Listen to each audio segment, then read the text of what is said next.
안녕하세요. 코디정입니다. 오늘 1시간 반 정도 함께 할 수 있을 것 같은데 저는 뭐 2시간도 좋고 3시간도 좋습니다만은 아주 재밌고 즐거운 시간을 준비했고 그렇게 진행되기를 희망합니다. 제가 오늘 전하려고 하는 주제는 잘 보이나요? 무너져 버린 다리를 어째서 고치지 않습니까? 라고 하는 되게 이제 무거운 주제처럼 보이는데 여러분들이 이제 지식 운동, 지식 활동 또 비판적 사고를 하고 책을 함께 읽으며 그런 사회적 지성을 자극하고 공유하고 이러기를 희망하고 또 계획하고 노력하시고 계시잖아요. 그러면 이제 공유하고 활동하려는 그런 지식들이 어떤 지식이어야 되느냐? 좋은 지식이기를 희망합니다. 재미있는 지식. 저는 기본적으로 지식은 되게 뾰족하고 힙하고 쉬워야 한다. 뾰족한 지식, 아주 힙한 지식, 쉬운 지식. 이게 뭐냐? 이제 그것을 우리가 알아가는 과정, 찾는 과정이다라고 생각을 합니다. 그렇지 않으면은 지식이 정말 필요하고 우리 인생에 또 우리 사회에 요청됨에도 불구하고 고리타분하고 예스럽고 답답하고 뭐 이게 막 이런 느낌의 것으로는 사회적 임팩트를 갖지 못할 것이다. 오늘 두 가지 얘기를 할 건데요. 순수 이성 비판에 대해서 아주 여러분들이 책을 다 안 읽으셨다 하더라도 마치 읽은 것 같은 어, 기분을 들게 만들어 드려야겠다라는 게 이제 첫 번째 목표이고요. 두 번째는 어, 이 언어에 관련된 것인데 인간은 텔레파시로 자기 생각을 전하는 내 진심은 이거야. 내가 지금 말하려고 하는 핵심을 요약해서 보낼게 찌릿 해가지고 텔레파시로 보낼 수 있는 초능력이 없잖아요. 결국 우리는 언어로 전하고 언어를 잘못 전하면 오해하는 거고 잘 전하면 박수 치는 것이잖아요. 그런데 인간 언어에 아주 오래된 2500년 정도 되는 그런 유구한 역사를 갖고 확실하고 안정된 학문이 있다라는 거예요. 논리학인데 논리학이라는 말은 알잖아요, 우리가 다. 그러나 우리가 어렸을 때부터 성인이 된 이후까지 논리학을 제대로 배울 수 있는 기회가 거의 없습니다. 그러므로 오늘 짧은 시간에 논리학 얘기를 뭐 구구절절 얘기하는 게 아니라 키포인트만 이야기하도록 하겠습니다. 순수이성 비판의 세번역과 세번역을 제가 했잖아요. 그 취지 그리고 핵심, 진심 이것을 이제 이야기하도록 하겠습니다. 저는요 스스로를 정의하기를 이제 언어 활동가 이렇게 얘기하거든요. 언어 활동가. 이건 뭐 제 양력에 넣습니다. 아니 언어 활동가가 뭐야 처음 듣네 이렇게 얘기하실 수 있을 것입니다. 제가 이제 뭐 철학, 문학, 그다음에 기술, 과학 다양한 분야에 대해서 이제 글을 쓰고 타인의 글을 편집하고 뭐 그런 다양한 활동을 해요. 생각보다 대학 교수님들 또 유명한 정치인들 똑똑하시죠. 근데 생각보다 그분들이 자기 생각을 정확하게 언어 표현 못합니다. 인간의 언어란 허점투성이에요. 그러면 저는 잘 경청해서 표현된 언어가 그 사람의 최고의 정답인가를 생각을 해보고 아무리 똑똑하다 하더라도 뭐 대학에 권위 있는 교수라 하더라도 자기 생각을 온전하게 표현 못한다. 그러므로 저 사람의 표현을 유심히 관찰하면서 저희가 무슨 메시지를 전하려고 하는가를 경청해서 찾아서 보충하자. 이런 이제 활동을 하는 것입니다. 말하자면 이제 교량 건설자다라고 스스로 생각을 하거든요. 우리가 일기 쓰는 게 아니잖아요. 내 생각을 전하고 싶잖아요. 저 사람의 생각을 내가 이해하고 싶단 말이죠. 그러려면 우리 이쪽이나 저쪽이나 다 언어를 사용하기 때문에 언어로 만들어진 다리를 놓아야 됩니다. 좋은 다리를 놔야 튼튼한 다리를 놔야 우리가 서로 교류하고 더 많이 공부하면 효과를 얻고 학습하고 지식을 얻고 공유하고 활동할 수 있는 거잖아요. 그런데 제가 지금껏 이제 언어 활동, 교량 건설 작업을 하면서 많은 부분에서 다리가 어긋나 있거나 절단되어 있거나 무너져 있어요. 그 원인이 도대체 무엇인가? 물론 아까 말씀드린 것처럼 우리 인간은 근본적으로 허점투성이이기 때문에 완벽한 언어를 사용할 수 없다라는 근본적인 한계가 있지요. 그런데 이런 근본적인 한계 말고 인위적인 한계가 있는데 그것은 언어 소통하는데 만들어 놓은 수많은 바리케이트, 장애물들, 방해물들, 담벼락들 이런 것들이 있어요. 그래서 소통을 하려고 노력하기보다는 소통이 어렵다는 걸 자기도 아니까, 지들도 아니까 다양한 사람들을 만나서 자유롭고 공평한 소통을 하기보다는 그걸 포기하고 어렵다는 걸 아니까 이너서클을 만들어서 클럽에서 마치 클럽 활동을, 동아리 활동을 하는 걸로 만족해 버린다는 것이죠. 근데 그거 좋아요. 뭐 그럴 수 있어요.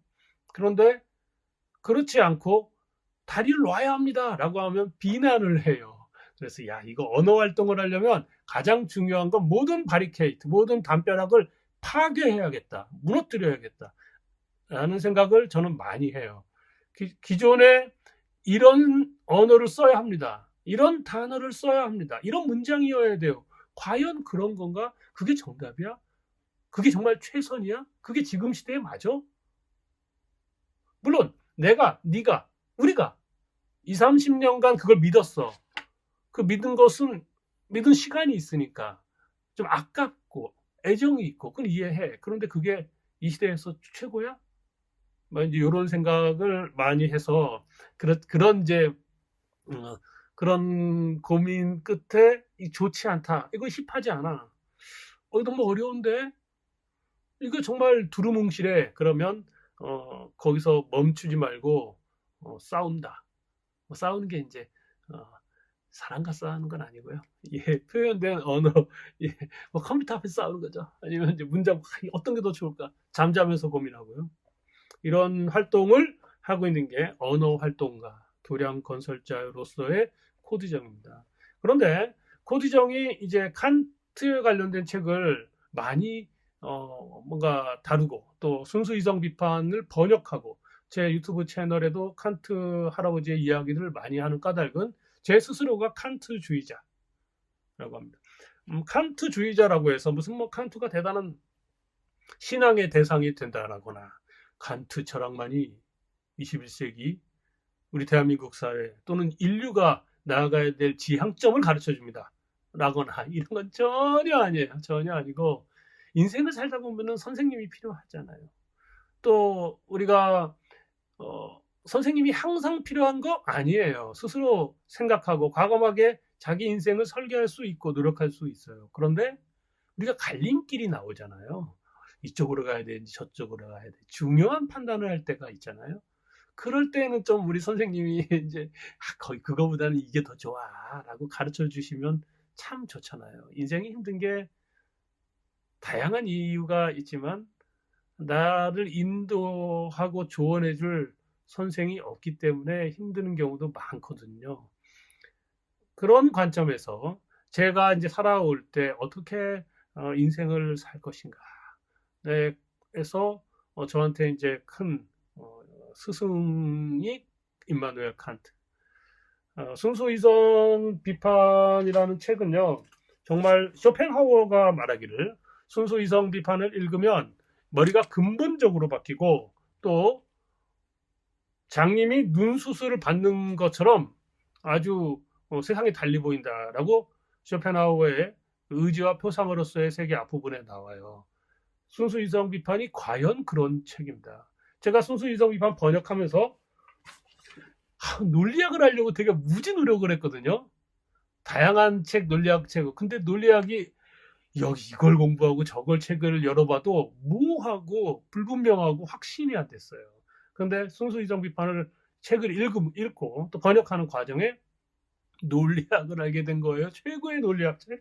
그래서 제가 칸트 할아버지의 지식을 이용해서 나온 게 이제 이 생각의 기술이라는 책이에요. 이게 제 독자적인 생각이 아니고요. 칸트 철학을 가지고 칸트가 순수 이성 비판에서 순수 응용 논리학이라고 얘기한 부분이 있어요. 그것과 그 지식과 저의 인생 경험으로 만든 책이거든요. 그래서 약간 인쇄를 좀 받았죠. 이런 경제 활동에도 도움이 되고 칸트의 도덕 철학은 인생을 살아가는 저한테 그런 가치관의 형성에 너무나 큰 그냥 칸트가 알려준 대로 나 인생 살래 이게 낫다. 그리고 혼자 있으면 고독하잖아요. 외롭고 인생의 향방은 모르잖아요. 근데 내 안에 인류가 있다라는 것을 알게 되도록 가르치신 분이죠. 그래서 외롭지 않아요. 내 안에 인류가 있으면. 그렇지 않으면은요 아무리 많은 사람 만나도 외로워요. 그런데 내 안에 인류가 있으면 외롭지 않아요. 그런 것도 가르쳐 주실 분입니다. 그래서 제가 학자가 아니잖아요. 그래서 뭐 학자가 아니니까 대충 번역할 것 같죠. 저 칸트주의자예요.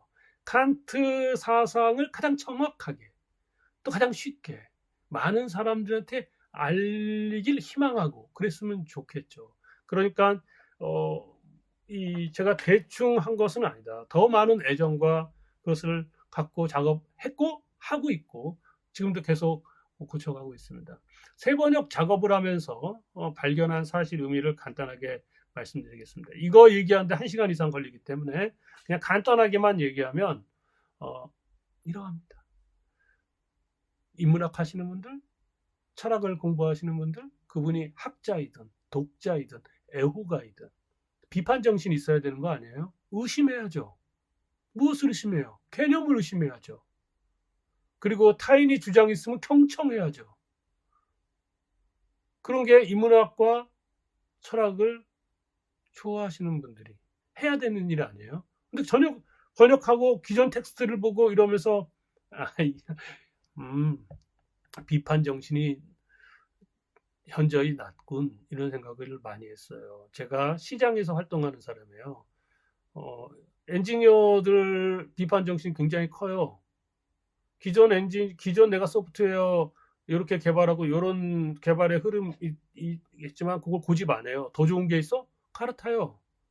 그렇지. 그리고 최고의 개발자한테 너 대학 나왔냐? 너 학위가 있냐? 이런 얘기 안 해요. 요즘 계급장을 떼고 요리사들 우리 맛으로 승부하자 이러잖아요. 최고의 요리를 내면 돼요. 기쁜 요리를, 기뻐하는 요리를. 근데 그 사람한테 너 어디서 요리 공부했냐? 이걸로 우리가 승부하는 거 아니잖아요. 그런데 여기 인문학 철학하시는 분들은요, 그거 되게 중요하게 여겨요. 계급장이 뭐였지? 쟤 전공이 아니잖아. 쟤 뭘 나왔어? 이런 식으로 얘기하죠. 그거 되게 어렵습니다. 우리 옛말에 스승님은 그림자도 밟지 않는다고 했죠. 저는 그 격언 같은 것이 이 번역 작업하고 철학을 공부할 때마다 느껴요. 지금 젊은 철학자들이 그러면 안 돼요. 만약에 지금도 그러시다면 전공을 갈아타는 게 좋습니다. 스승의 그림자를 밟지 않는다. 할 정도. 우리의 철학 언어들은 철학 번역들은 특히 칸트를 제가 다루고 있으니까 칸트 번역은 뭐 오역을 했다. 문장을 잘못 번역했다. 뭘 빼먹었다. 이런 거 전혀 아니에요. 오역 얘기하는 건 아니에요. 숨 쉬듯이 철학하시는 분에게는 그건 정말 모욕이죠. 절대 저는 그렇게 생각하지 않아요. 그분들도 열심히 학문하셨겠죠.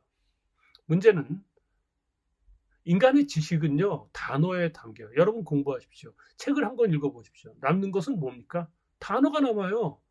인간의 머리는 기억을 위한 머리가 아니라 망각을 위한 머리로 구조화되어 있는 듯한 느낌이에요.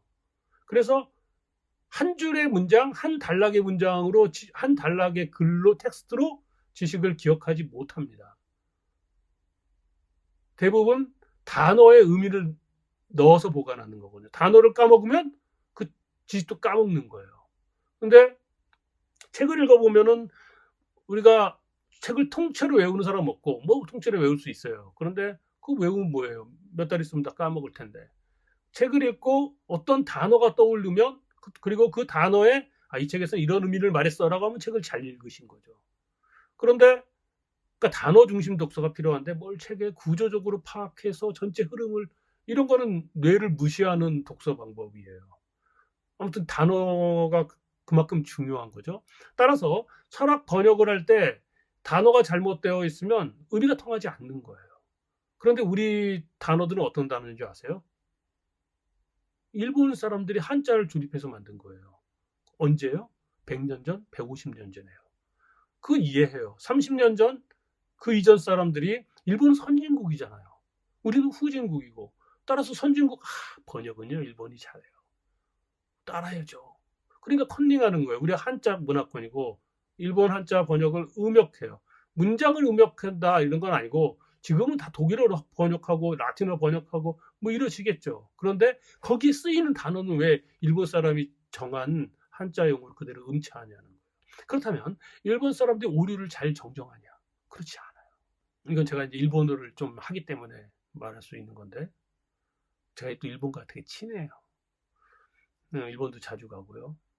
일본 사람들은 매뉴얼을 만들어요. 우리는 오류가 있으면 한국인들은 말도 안 되는 것은 듣질 않거나 그냥 무관심하거나 아니면 싸워요. 고치고.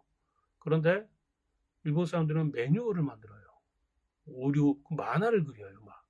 그러니까 오류를 고치지 않아요. 왜냐하면 스승님이 한 거니까. 그렇기 때문에 그러면 이제 현재의 우리 지식계의 스승들, 그 스승의 스승들, 그 스승들 이렇게 올라가면 다 어디겠어요? 일본에서 공부했던 분들이에요. 참 이게 그것을 극복하지 않으면 안 된다라는 것을 아주 크게 깨달았습니다. 칸트 철학 독서에서 경계할 사항 이게 이거 어떤 것이냐면요. 이거 다 일본에서 영향 받은 거예요. 최초의 칸트를 번역하거나 서양 철학을 번역했던 일본 학자들은 성리학자들이었습니다.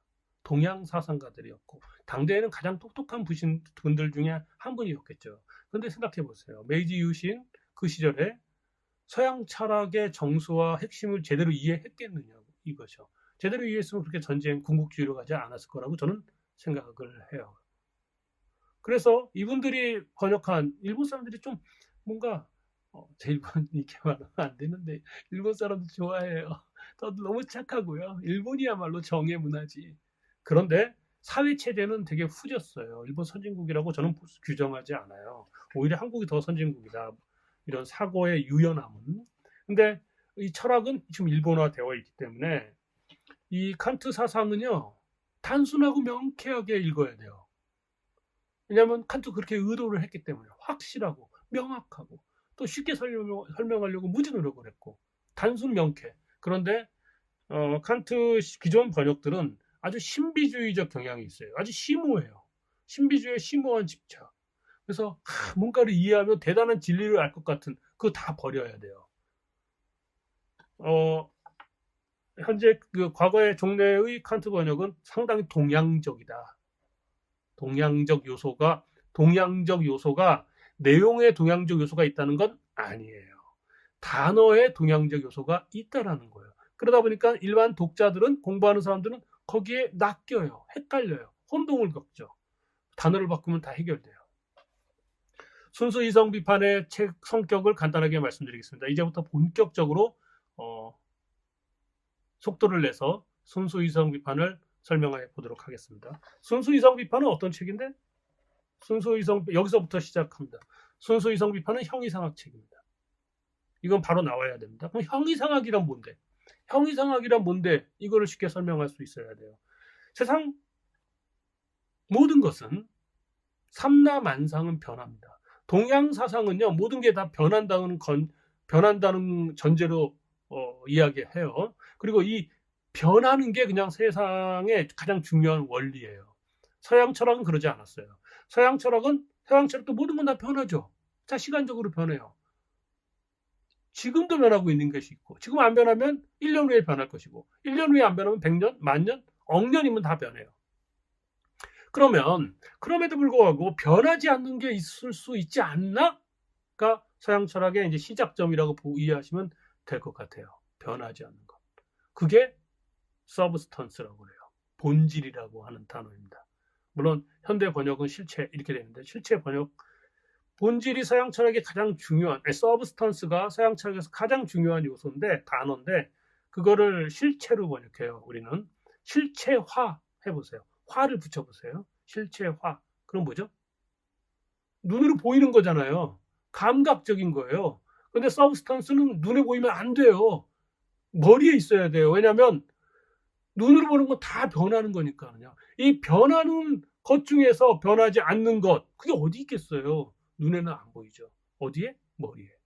그럼 머리에서 자 깊이 생각을 해봐. 플라톤처럼 상기를 해봐. 너의 이성을 써. 이렇게 생각을 해서 만나는 궁극적인 본질, 이게 서브스턴스예요. 형이상학은 서브스턴스를 탐구하는 학문이에요. 다시 말하면 불변의 본질을 탐구하는 학문이 형이상학이에요.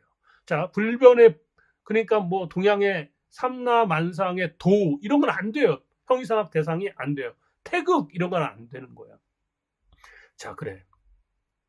형이상학 책이고, 형이상학이란 불변의 본질을 탐구하는 학문. 이거 좀 추상적이잖아요. 예를 들어봐. 예를 들 수 있어요. 이따가 다시 얘기하겠습니다만, 이성이 하는 일은요, 생각을 어딘가로 점핑하는 거예요. 지금 재밌네.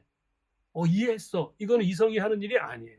그런데 지금 뭔가를 하다가 어제의 일들, 과거 일들을 떠올리거나 또 미래의 일들을 예측하거나 이런 생각이 점핑하는 게 이성이 하는 일이에요. 리전. 근데 리전이 이유잖아요. 그러면 내가 원인을 이제 막 추구하고 하다 보면 이것의 원인은 그거. 막 과거로 올라갈 거 아니에요. 그죠? 이것의 원인은 과거에 있으니까. 그래서 계속 궁극적으로 막 이성이 생각을 하면 어디로 가냐? 영혼으로 간다는. 영혼. 태초. 그러면 천지창조. 그러면 거기서 나오는 게 뭐죠? 신이에요. 그런데 이성이 또 이번에는 미래로 갈 수 있죠. 미래로 막 점핑하는 거예요. 그러면 나 죽은 다음에 어떻게 되지? 사후세계예요. 영혼의 불멸이라고 그래요. 그 다음 인간은 동물 중에 하나잖아요. 유기체. 그래서 우리는 성욕이 있고요. 식욕이 있고요. 누군가를 지배하려는 지배욕이 있어요. 근데 동물들은 다 이 욕망을 못 이겨요. 왜냐하면 자연 본능이고 그러니까 자연에 속해 있으니까. 그런데 인간은 아무렇지도 않게 참을 수 있어요. 아무렇지도 않게 그런 본능을 이겨요. 인간적으로는 그런 건 안 되지. 이렇게요. 이런 자연 법칙이 결여된 이런 이걸 이겨내는 나의 정신은 뭐지? 이거예요. 형이상학은 신의 존재, 그다음에 그 사후세계, 영혼의 불멸, 그다음 나의 자유, 나의 의지, 이 세 가지. 이 세 가지를 탐구하는 게 형이상학. 형이상학은 모든 철학의 여왕이다라고 불릴 정도로 서양 철학의 1000년 이상을 지배해 왔어요. 그거 당연합니다. 왜냐하면 서양은 기독교 사회였잖아요. 그러니까 그리스 시절에도 신은 중요하게 생각했고, 그러면 거의 1500년 이상을 신이 지배하는 세상에 사니까 형이상학은 아주 모든 철학의 핵심이었어요. 데카르트, 방법소설, 서브스턴스, 본질, 신을 얘기해요. 스피노자는 처음부터 에티카를 열면 서브스턴스 정의하고 신 얘기하겠다라는 거예요. 그러니까 형이상학 책이에요. 라이프니츠의 형이상학 책. 그러니까 이게 이제 그게 진리처럼 여겨졌어요. 인간의 이성이란 잘 생각해봐. 잘 생각하면 진리를 만나. 너의 이성이 진리를 만나게 될 거야. 진리? 신이지. 이렇게 하는 것이 사회적 상식이었고 모든 당대의 똑똑한 사람이 다 그렇게 생각을 했단 말이에요. 그런데 영국에서 이상한 사람들이 나타났어요. 이제 우리가 아는 흔히 경험주의자들.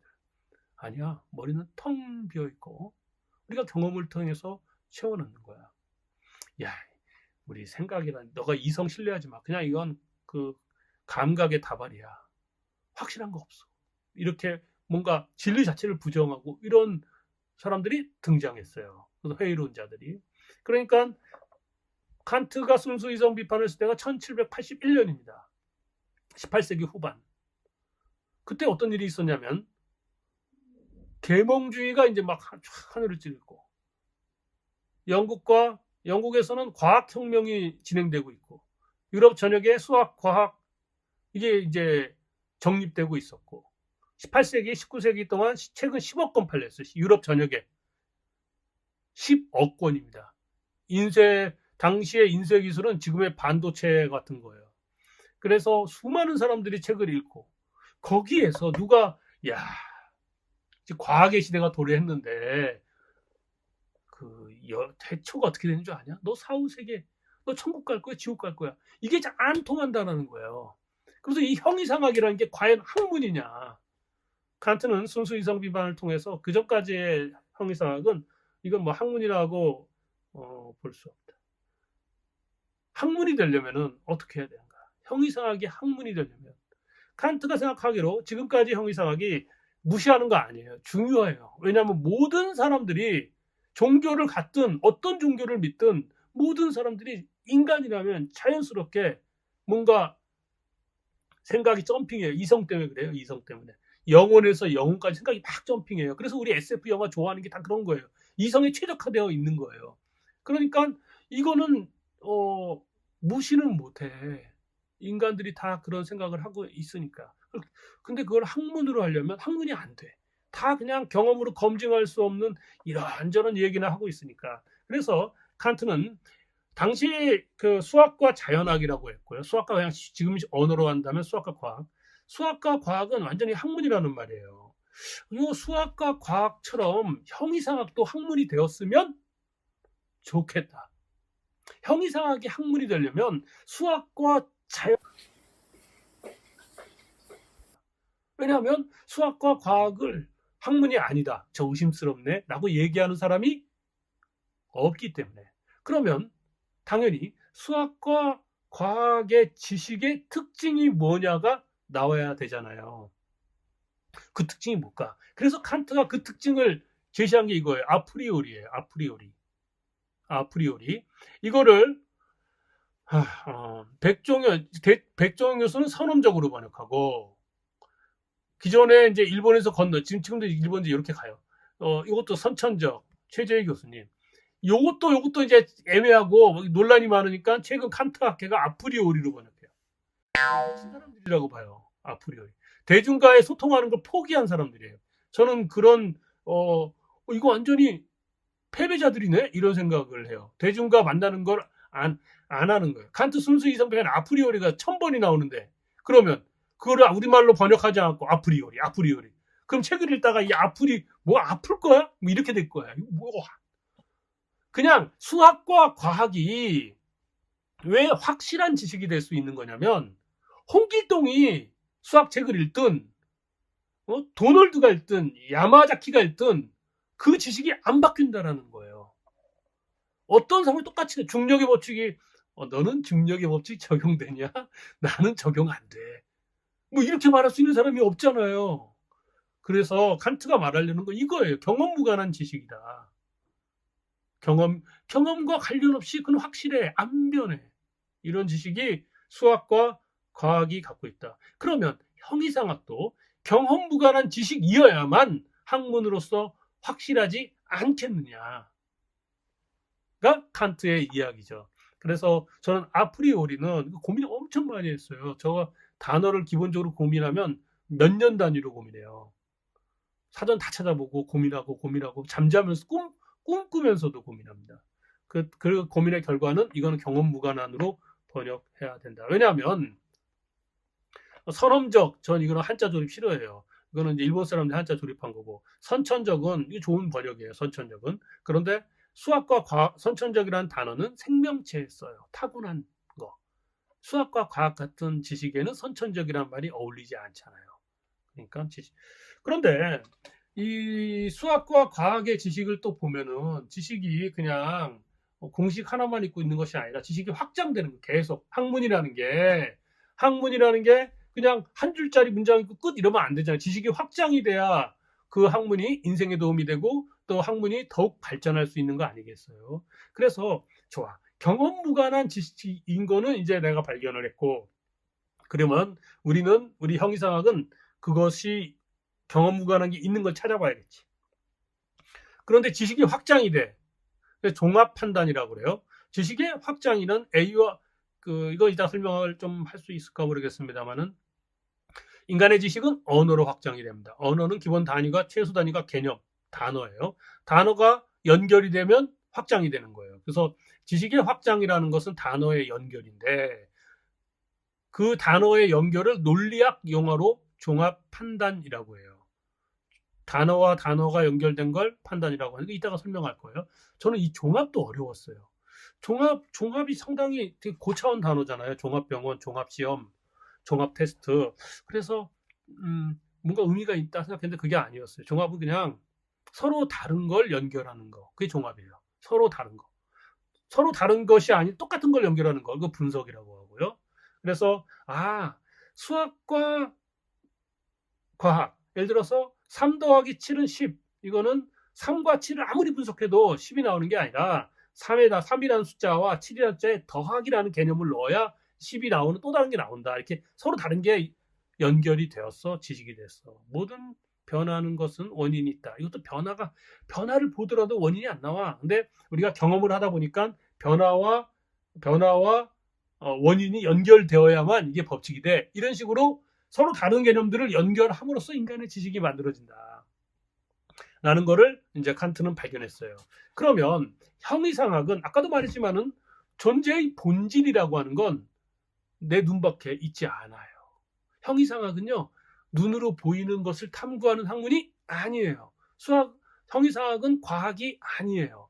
뭐를 탐구하냐면 변하지 않는 본질은 내 신에 대한 생각, 내 사후세계, 나 죽은 다음에 이런 것들은 어디에 있는 거죠? 이 생각은 머리에 있는 거예요. 그러니까 칸트는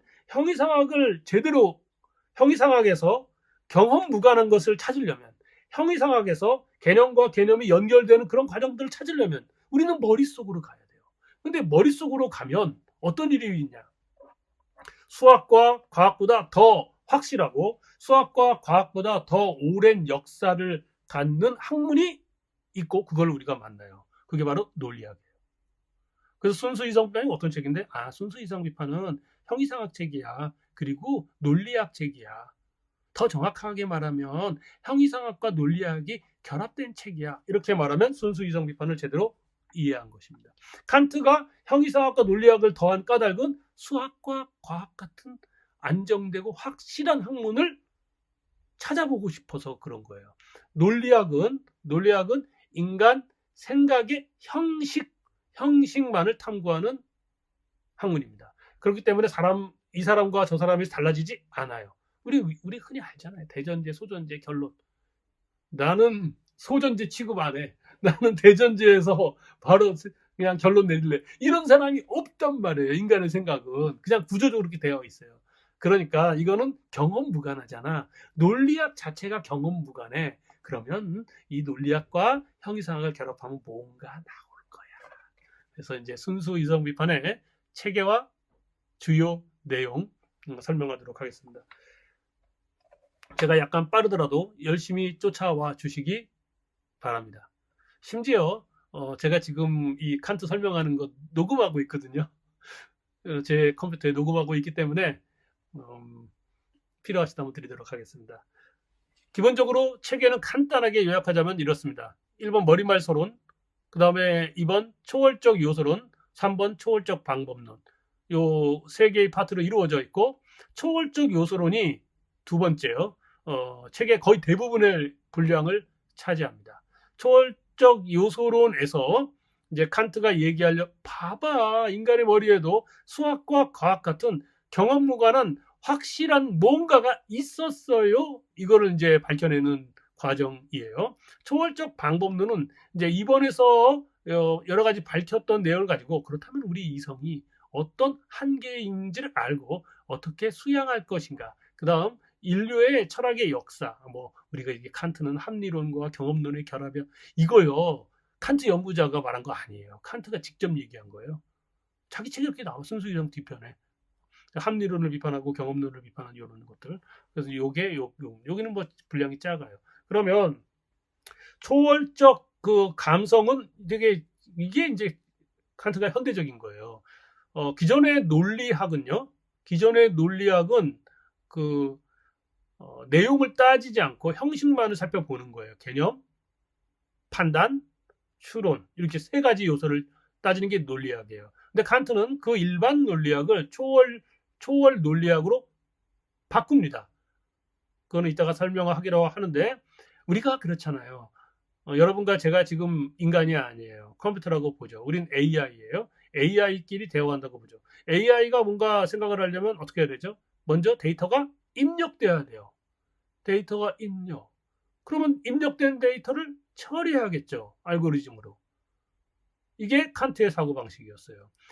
칸트 이전에는 인식론 이런 게 없었어요. 물론 지금에서는 인식론 있고 뭐 인식론이 뭐 고대 신랍 시대부터 어찌 에피스테몰로지는 어떻다라고 이야기하지만 그건 지금 얘기고 학자들이 막 붙인 얘기고 칸트 시절에는 인식론 이런 단어를 거의 쓰지 않았어요. 왜냐? 여기 초월적 감성 부분과 여기 두 개가 분리되어 있었거든요. 근데 칸트는 논리학에다가 데이터 입력 부분, 컴퓨터로 말하면 여기 감수성을 감각 데이터를 더한 거예요. 칸트 생각은 아니 생각을 하려면 뭔가 들어와야지 이거예요. 이거는 그런 다음에 거기 논리학을 적용하는 것은 칸트가 굉장히 시대를 앞서간 이야기를 하고 있는 것입니다. 그게 초월적 감성. 이따가 설명하기로 하고요. 초월적 논리에서는 지식과 이성이라고 했는데 그것도 이따가 설명하기로 하겠습니다. 네. 칸트는 이제 이 머릿속에서 수학과 과학을 모방하는 경험 무관한 것을 찾아야 하기 때문에 그것 중에서 경험 무관한 거는 더 부족하겠어. 더 그냥 아주 경험 무관한 것이 빨간색이다라고 하면 아주 새빨간 경험 무관한 걸 찾아야겠어. 다시 말하면 경험에 의해서 아예 영향을 안 받는 거. 그게 바로 순수예요. 순수한 것을 찾아보자. 왜? 수학과 과학처럼 확실한 것을 형이상학에서 찾으려고 하기 때문에 순수가 나오는 거예요. 순수는 경험에 의해 영향을 전혀 안 받는 거예요. 단순 경험 무관한이 아니라 아프리오리 할 뿐만 아니라 이후에도 영향받지 않는 순수한 거. 그러면 순수한 거는 뭐죠? 여러분과 저의 순수함이 다를까요? 순수한 것은 경험 무관한 거니까 다를 수가 없는 거예요. 여러분과 제가 다른 모든 인간이 서로 생각이 다른 까닭은 뭐죠? 경험이 달라서 그래요. 경험이 다른데 일란성 쌍둥이도 경험이 다르면 생각이 달라요. 그러니까 인간은 근본적으로 경험에 한계가 있어요. 같지가 않아요. 그런데 순수한 거는 경험 무관한 거잖아요. 그러니까 순수한 것을 찾으면 어떤 거게 되겠죠? 모든 호모 사피엔스들이 인류라면 당신과 내가 같아진다는 거야. 적어도 그 순수한 것을 갖고 있는 것만으로도요. 그래서 이제 칸트는 여기에서 아주 새로운 발상으로 뭔가를 시도합니다. 그게 바로 생각과 인식의 구별이에요. 생각과 인식의 구별. 이거는 제가 철학 공부하고 독서하면서 칸트처럼 이것을 분명하게 한 사람은 보지 못했어요. 그 이후에는 많이 봤고요. 그래서 아마 이게 철학사에서 굉장히 중요한 계기가 되는 게 아닌가. 다시 말하면은요, 우리는 드래곤을 생각할 수 있어요. 근데 고양이도 생각할 수 있단 말이에요. 드래곤과 고양이는 어떤 차이가 있는 거죠?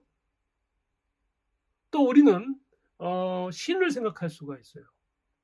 그리고 고양이를 생각할 수 있고. 내 머릿속에 자연스럽게 나온 거예요. 이 신과 고양이는 어떤 차이가 있는 거죠?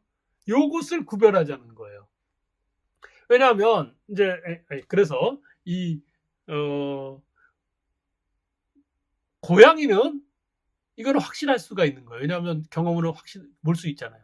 드래곤은 확실하지 않아요. 지금 우리가 호모 사피엔스의 순수한 것을 찾는데 고양이는 모든 사람이 저런 게 고양이라고 딱 알려주면 그냥 다 쉽게 이해하는데 드래곤은 보여주지 못하니까 생각을 할 수가 없어요. 어떤 뭐 요즘 같은 시대에 애니메이션을 보거나 영화 보거나 이런 게 아니라면요. 그래서 생각과 인식의 구별을 하는데 순수 이성 비판은 생각을 탐구하는 게 아니라 인식을 탐구하는 거예요. 생각은 과거에 많이 탐구했어요. 생각. 뭐로? 논리학으로. 근데 얘도 논리학으로 적용되지만 얘는 좀 달라요. 우리의 알미라는 게 그냥 상상물이 아니라 고양이처럼 대상이 있어야 된다는 거예요. 대상이. 내 눈에 보이는 지금 여기에서의 대상이 있어도 좋고 아니면 내가 과거에 기억해 두었던 그런 대상이어도 좋고 그런 게 이제 필요하다라는 거예요. 그래서 이제 첫 번째부터 이제 하나씩 살펴보겠습니다. 데이터가 들어와야 되죠. 그걸 알 수 있죠. 그래서 이제 감수성을 초월적 감성론이에요. 감수성, sensibility, 감수성에 대해서 이제 칸트가 이야기합니다. 데이터가 우리가 뭔가 알려면, 뭔가 인식하려면 그냥 그 좌선해가지고 명상해서 아는 거 아니잖아. 데이터가 머릿속으로 들어와야 돼. 이게 이제 그러면 데이터가 들어와야 돼. 여기까지 이해됐죠? 이거 너무나 현대적이잖아요. 근데 칸트가 추구하는 것은요, 뭐냐면 순수한 것을 찾아야 돼요. 순수한 거. 칸트의 사고방식은 이런 거예요. 데이터가 들어왔어. 내가 고양이를 봤어. 그러면 고양이가 크기, 형태, 색깔, 뭐 움직이는 속도 이런 뭐 그다음에 고양이가 움직일 때 그 상황들 이런 데이터들이 한순간 들어와요. 한순간 들어오는데 칸트의 생각으로는 데이터가 들어왔어요. 그러면 그 데이터는 지금 들어온 것은 경험적인 거예요. 들어온 것은 경험적인 건데 그런데 여기에 뭔가 순수한 것이 있다라는 거예요. 순수한 것이. 그게 뭐냐면 여러분 생각해 보십시오. 여기서도 칸트가 얼마나 현대적인지 바로 눈치채실 것 같은데요. 내가 고양이를 봤어요. 그러면 고양이가 내 머릿속으로 쏙 들어오는 거 아니잖아요. 어떻게 고양이가 내 머릿속으로 들어오죠? 고양이가 쑥 들어와서 제 세포 안에 뇌세포에 고양이가 착 차지하는 것도 아니잖아요. 고양이는 그냥 그대로 있어요. 내 고양이를 보는데. 그런데 고양이는 내 머릿속에 데이터로 있죠. 이게 뭐지? 고양이는 사물은 그대로 있고 고양이는 데이터로 왔어요. 그런데 이게 있는 그대로 들어온 거 아니잖아요. 그래서 칸트는 그거를 모더피케이션이라고 하는데 그냥 우리 현대 어도로 번역하면 변환이에요. 데이터 변환. 사물 자체가 오리지널이라고 한다면 우리는 카피본이 들어오는 거예요. 근데 카피본이 들어오려면 그것이 변환돼야 돼요. 우리 머리가 그것을 생각하고 판단하고 데이터를 처리할 수 있는 포맷으로 변환된다. 그것을 감각이라고 해요. 감각은 뭐 빨간색, 뭐 파란색 크고 작고 말랑말랑하고 이런 감각은 다 경험적인 거예요. 사람마다 달라요. 그 내용이잖아요. 감각의 내용은 사람이 같을 수가 없어요. 감각의 내용은. 그래서 그런 감각은 경험적인 직관. 그게 아니라 이 감각적일 때 모든 사람이 순수한 것은 무엇인가라고 했을 때 칸트는 그게 바로 그 유명한 공간과 시간이에요. 모든 데이터는 머릿속으로 공간 데이터로 변환돼요. 모든 데이터는 머릿속으로 시간 데이터로 변환된다라는 거예요. 예를 들어서 우리가 인간이 아니에요. 우리는 이제 컴퓨터예요. 컴퓨터라고 한다면 저기 바깥에 고양이가 있네. 내가 CCTV로 찍었다고 보고 내가 이제 카메라로 그러면은 그 고양이는 내 컴퓨터 안으로 어떻게 되죠? 0101110 바이너리 코드로 변환돼요. 그게 바로 공간이고 그 다음에 시퀀스를 갖잖아요. 시퀀스를 순서를 가져요. 그게 시간이에요. 그게 디지털 변환이잖아요. 마치 컴퓨터가 그런 것처럼 인간의 머릿속에서도 바깥에 있는 외부 대상들의 사물들은 다 인간의 머릿속으로 들어올 때 데이터로 들어온다. 데이터? 얘는 옛날 일본 사람들이 뭐라고 번역했는 줄 알아요? 지금이야 다 데이터는 데이터죠. 옛날 사람들이 소여. 들어본 적 있을 거예요. 소여. 감각 소여라고 해요. 센스 데이터, 감각 소여. 그러니까 이 소여 너무 했잖아요. 그래서 이제 지금은 철학자들이 감각 자료 이렇게 번역해요. 근데 뭐 감각 자료나 감각 데이터나 같은 얘기. 이렇게 언어가 자주 바뀌어요.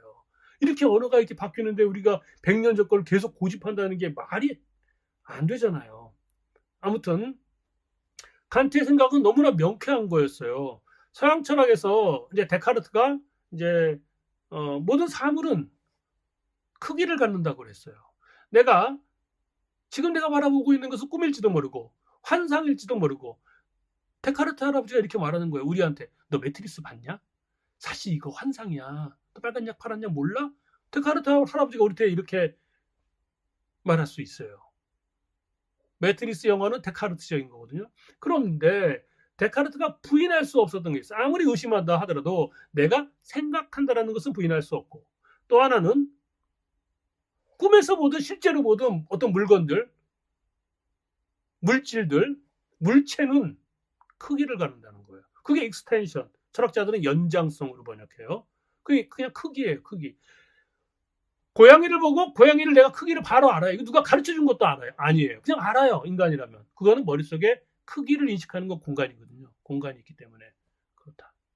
우리는 동시성, 순서, 변화, 불변, 동시성, 순차성을 누가 가르쳐 주지 않아도 알아요. 그것은 개념이 머릿속에 시간이 있는 게 아니라 아까 순수 직관이라는 감각이라는 인간의 감각, 직관과 감각은 뭐 100% 똑같지는 않지만 거의 바꿔 써도 괜찮은 문제예요. 자, 이제 감각 데이터가 우리 머릿속으로 들어왔어요. 감각 덩어리예요. 시간 덩어리, 공간 덩어리.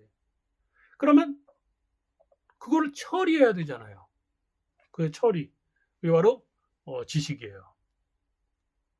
오성, 지성. 데이터를 처리하는 영역이에요. 데이터를 처리한다. 그거를 기존 철학 용어는 오성이라고 그랬어요. 오성. 오성은 깨달을 얻자인데 그런 정도의 심오함 있는 단어 아니에요. 그다음에 지성이라고 그러는데 여러분 지성 운동 하잖아요. 그때의 지성과 한자가 달라요.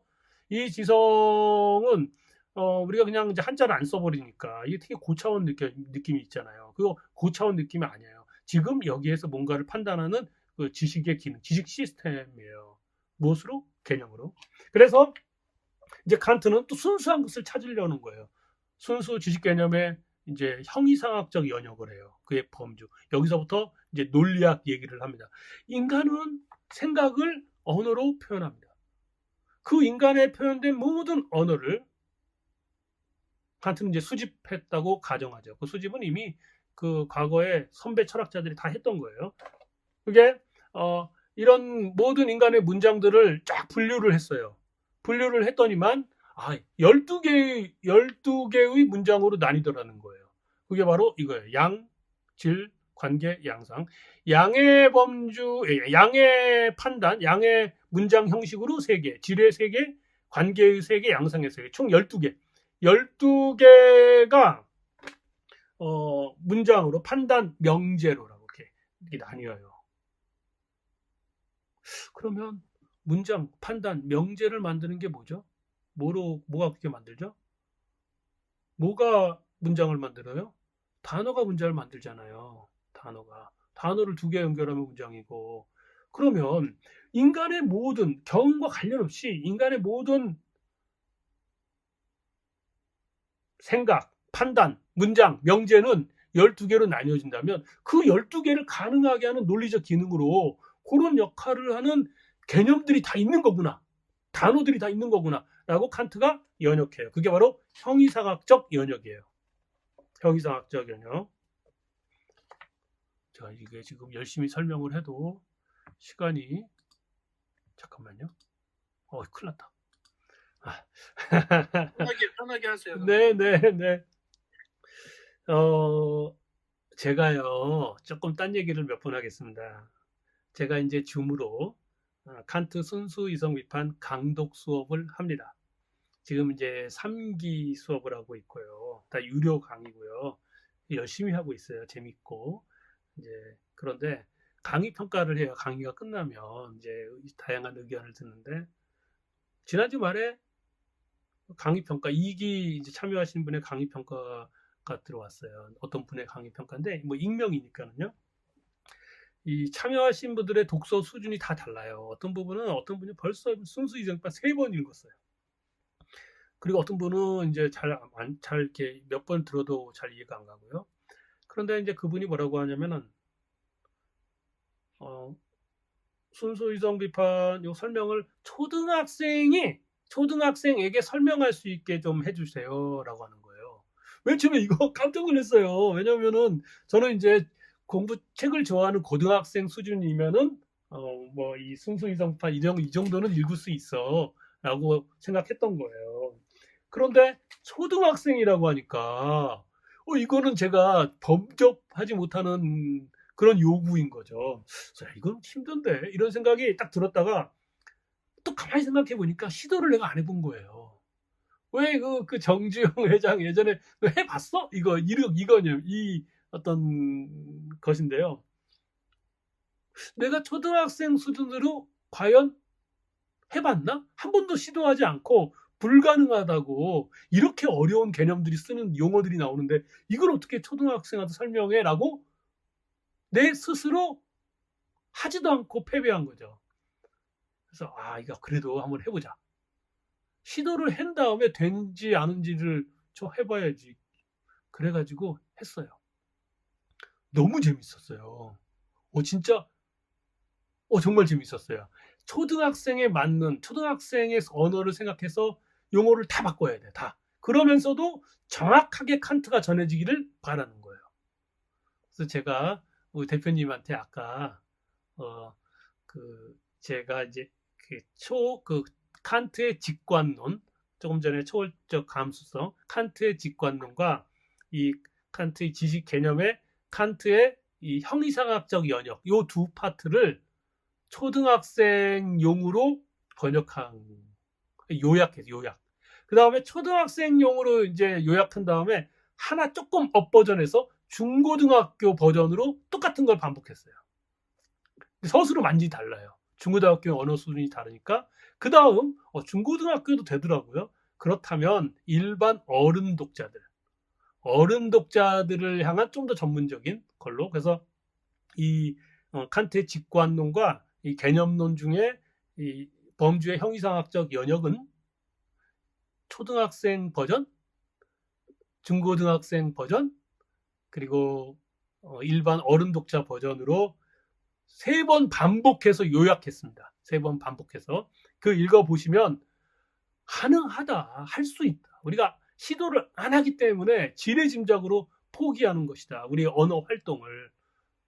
이제 이런 한번 공유 한번 여러분들이 봐주시기 바라고요. 그 다음에 우리한테 중요한 건 이제 계속 나아가야 됩니다. 순수 지식 개념의 초월적 연역을 칸트는 이제 하려고 합니다.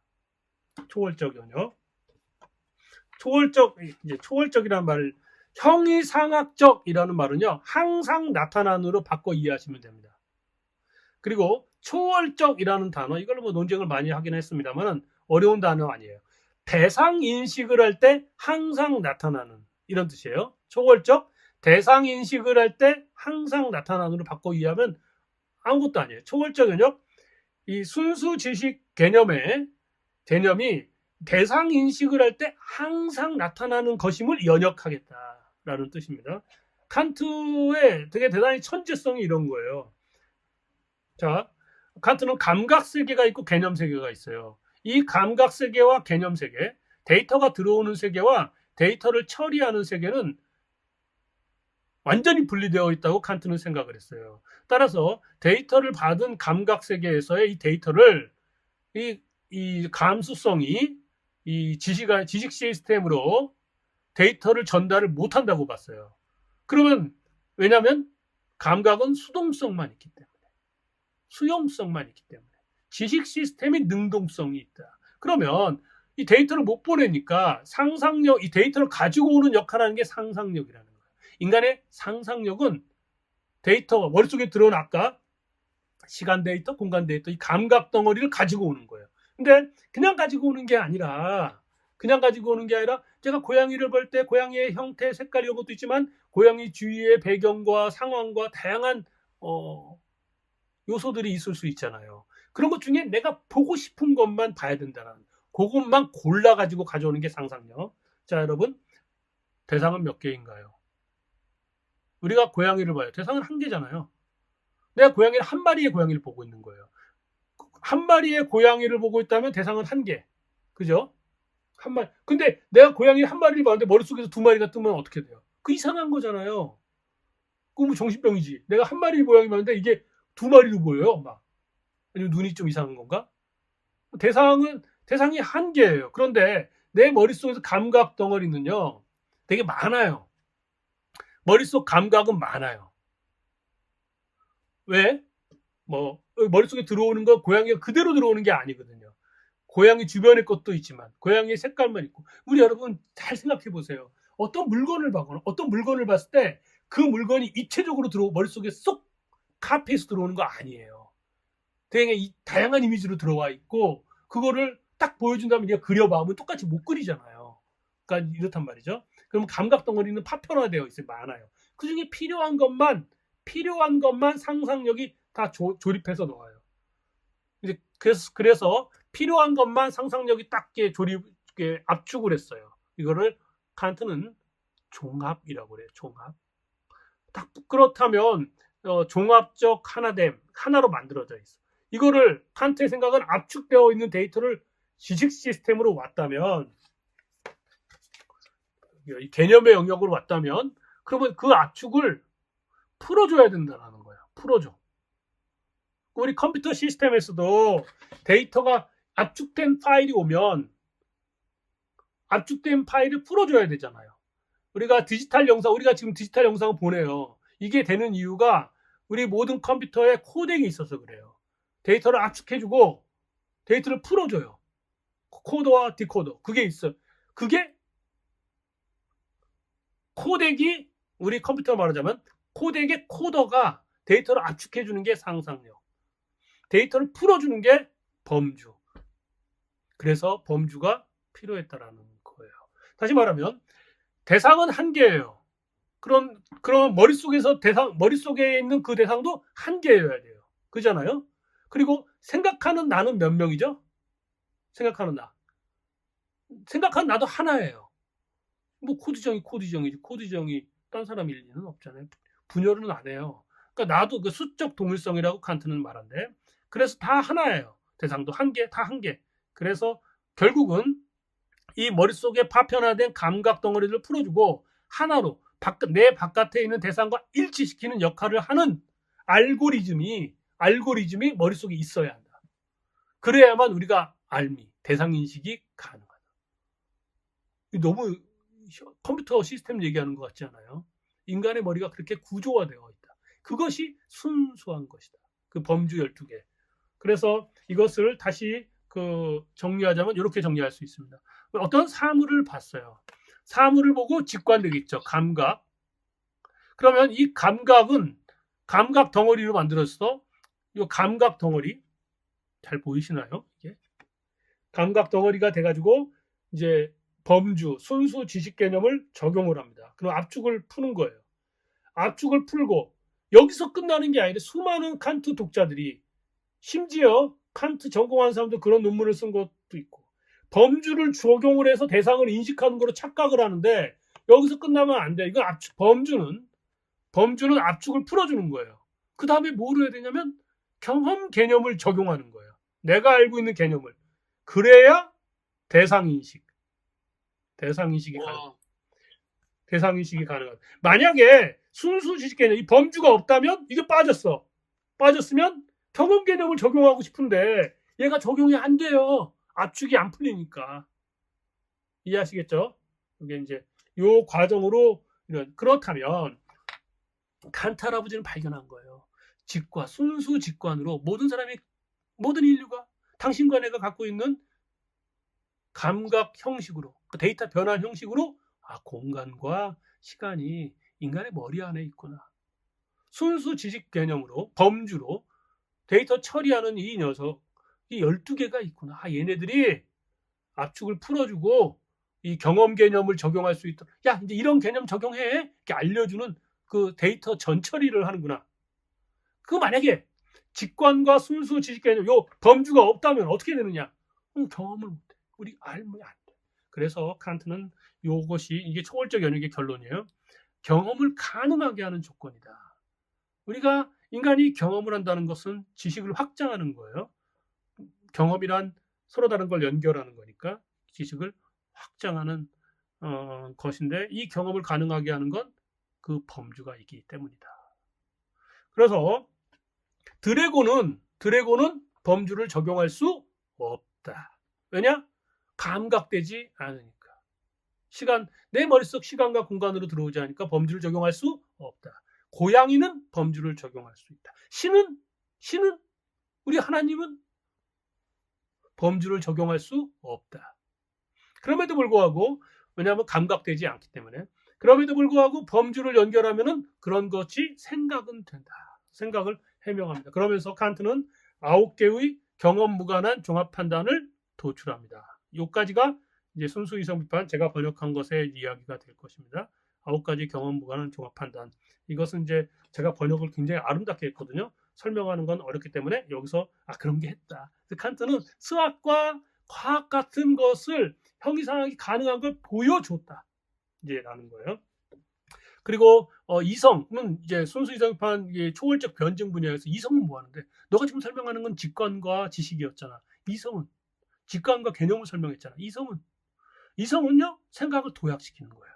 생각을 지금 여기에서 벗어나지 않고 지금 여기에서 고양이를 보고 있는 건 이성이 하는 게 일이 아니에요. 지금 여기서 벗어나 어딘가로 어느 시점으로 뭐 태초까지 가도록 하는 거, 영혼에서 영혼까지 도약시키는 그게 이성이 하는 일이에요. 그런데 순수 이성 개념이 있어요. 순수 이성 개념. 이거는 칸트를 이데아라고 그래요. 이데아. 이 이성이 개입해서 이 판단이 지금 여기에서 판단을 어딘가로 막 도약시켜요. 새로운 판단으로. 그런데 이 순수 이성 개념은 모든 사람이 갖고 있는 개념이에요. 그걸 이데아, 플라톤의 이데아를 차용합니다. 여러분 칸트가 이념이라는 말 들었을 거예요.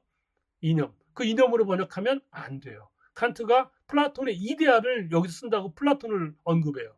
다른 용어로 번역하면 안 된다고 주의까지 줬어요. 그런데 여기는 다 이념으로 번역해요. 칸트 학자들이 칸트보다 자기 스승을 더 존경하는 거예요. 자, 여기 순수 이성 개념은 이제 이 대전제로 작용하는 건데 인간의 생각을 이 판단을 영혼에서 영혼까지 도약시킨다는 거예요. 영혼이 뭐예요? 신으로 도약시킨다거나 사후 세계로 도약시킨다거나 아니면 내 마음에 내 머릿속에 이 자연의 본능을 초월한 자연 법칙을 이겨내는 극복하는 어떤 자유로운 것을 가지고 도출시킨다는 거예요. 이게 이제 순수 이성 비판 뒷부분입니다. 그러면 순수 이성 비판에서 칸트가 전하려는 진심이 무엇인가? 칸트가 전하려는 진심. 자, 아까 다시 처음으로 가가지고요. 순수 이성 비판은 형이상학 책이에요. 형이상학은 우리가 경험할 수 없는, 눈으로 볼 수 없는, 도무지 감각되지 않은 신, 사후세계, 자유의지 이것을 탐구하는 거예요. 그런데 지금까지 왔을 때 우리가 인간의 알미라는 건 두 가지가 필요해요. 감각과 개념. 다시 말하면 직관돼야 되고 범주를 적용할 수 있어야 돼요. 그런데 형이상학의 대상이 되는 건 전혀 직관이 없어요. 감각되지 않아요. 따라서 범주를 적용할 수도 없고요. 그러므로 머릿속에서 수학과 과학처럼 우리의 경험 무관한 지식을 확장하는 시스템이 머리에 있기는 해도 이 형이상학적 대상이라고 하는 건 우리 시스템이 처리를 할 수 없는 외계의 어떤 새로운 것이 아니면 모른다라는 거예요. 그래서 칸트는 모르게 돼요. 이성의 이제 순수 이성의 뒷부분에서 이데아가 작용하면서 우리가 알고 있던 신의 존재 증명에 관련해서 신의 존재 증명을 할 수도 있고 하지 못할 수도 있고 뭐 신이 없다고 증명할 수 있고 뭐 신이 있다고 증명할 수 있고 다 이게 병리 가능하다 이율 배반 얘기를 막 설명을 하는데 결과적으로는 형이상학적 진리를 부정하는 거예요. 그래서 칸트가 추구하려는 건 뭐냐면 이거예요. 이성을 비판함으로써 우리의 지식의 한계를 둠으로써 신앙과 도덕을 위한 빈 공간을 마련하기 위한 이거 칸트의 진심이 잘 전해지지 않았어요. 그래서 칸트가 1781년 순수 이성 비판을 초판을 냈을 때 반응이 별로 안 좋았어요. 그 다 팔린 다음에 1787년 개정판을 냈을 때 칸트가 이걸 엄청 강조해요. 마치 그러면 뭐 무신론이냐? 뭐 모른다는 거야? 그러면 진리 알 수 없다고? 하나님은 진리인데 뭐 하는 거냐? 이제 이런 반응이 나오는 거죠. 기존 얘기랑 너무 다르니까. 그래서 칸트가 얘기하고 싶은 건 이런 거예요. 도덕 형이상학. 형이상학은 진리를 알기 위한 형이상학으로는 이제 힘들다. 진리를 알려고 하면 한계에 부딪히고 만다. 진리가 없다는 게 아니야. 알 수 없다는 거야, 인간은. 그러니까 이것이 진리요라고 주장할 필요가 없다. 이제 이게 되게 핵심이에요. 왜냐하면 우리는 인간은요. 우리 인류의 역사는요. 이것은 진리요라고 하면서 사람을 죽였어요. 국가폭력 자행하는데 교회폭력 자행하는데 망설임이 적었단 말이죠. 우리가 아는 우리가 얘기하는 그런 형이상학적 대상, 서브스탄스, 본질, 신 이것은 지식의 영역이 있는 게 아니야. 요 지금 내가 보여줬던 직관과 개념, 감각과 이 사고, 요 관계, 이 관계에 신이 있는 게 아니야. 거기는 신이 감각도 안 돼. 어디에 있냐면 생각은 돼. 할 수 있잖아. 지식은 아니지만 생각은 되어 있는 텅 빈 공간이 우리 인간의 머릿속에 있다는 거예요.